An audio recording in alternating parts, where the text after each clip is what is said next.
There's something about just the shapes and colors and textures of the rock and the form of the landscape that just feels right. There are rocks and scattered juniper, few pinon, and it just hugs you. It's a landscape that just hugs you. We are about due west of the Cerro Pomo cinder cone, which is kind of a prominent feature on the landscape. About 14 miles from the Arizona line. We are here in this particular spot because there's a little homestead here that was homesteaded by the Kemp family in 1910. Benny Kemp and his wife, they called her Joe, raised 10 children and never lost a one.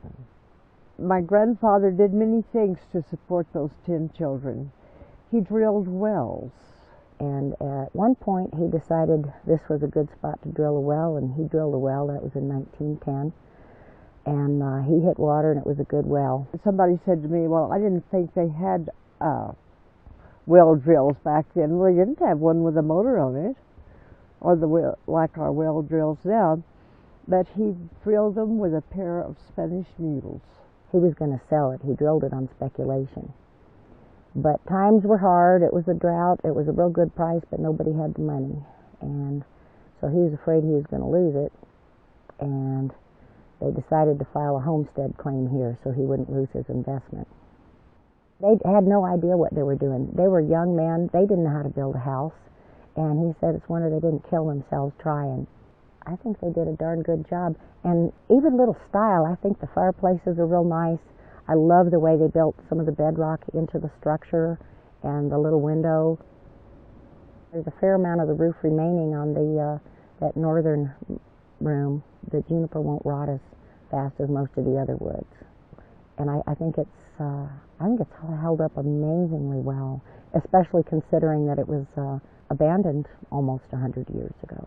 The little rock homestead here, they lived in for about 4 years, and then maybe times were a little bit better for them. They built a house 600 feet to the south. That was something of a tribute from Ben E. Kemp to his wife, Wealtha Josephine. And this is a love letter from Ben E. Kemp to Wealtha Josephine, proposing marriage. I do not have... Oh! I know, it gives me goosebumps. Miss Wealtha, you said if I was in earnest, my love was not in vain. I'm sorry, I'm getting choked out. If you doubt my love, just give me a chance. Promise to be my wife, and name the time for me to come. Oh, I've got to have that. It's in the folder. Thank you, Brenda. I appreciate you so much. Well, I never knew such a thing existed. And the little lovebirds and hearts. Yes. They loved each other a lot. They went through a lot of good times, bad times, 10 children. And I think that house was kind of a gesture of appreciation and something of a tribute to her. Ben W. Kemp wrote a book called Cow Dust and Saddle Leather, all about his father's life and his life and the time that they spent here. They went through a lot of hardships, but I'd sure like to wake up every morning and look out at this. One of the things I think that helped make them so successful and do well and be happy, they all had a sense of humor, and they all were artistic, and they played music.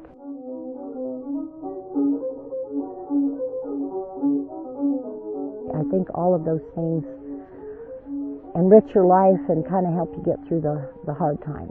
Take a good look at this country. You have to be pretty rugged to survive here. I think it's highly significant because the people who lived here played such a large role in the settlement of this country. They drilled the wells that really made settlement possible out here. We see how significant this is because of what we know about the Kemps. But when I see another homestead where I don't know as much, it may be just as significant, and it's just our lack of knowledge. And I'm kind of hesitant now to write something off because it doesn't look like much. It's really the lives of the people that lend significance to the location.